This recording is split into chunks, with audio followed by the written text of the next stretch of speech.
काठमाडौँ बसेर आज त हामीले हाम्रो जनकपुर जानकी लिटी भण्डारको लिटी र समोसा खायौ।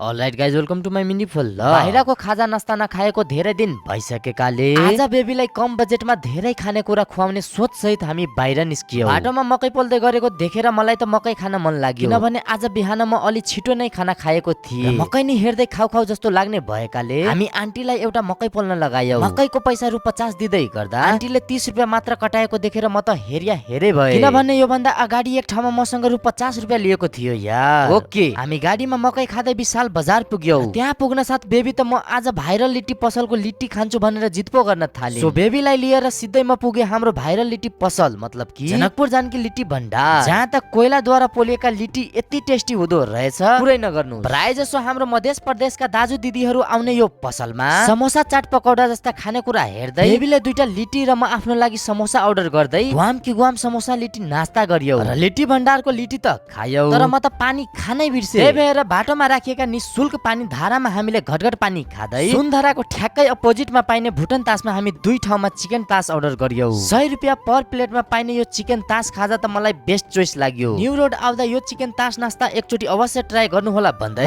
गाडी चढे। धन्यवाद।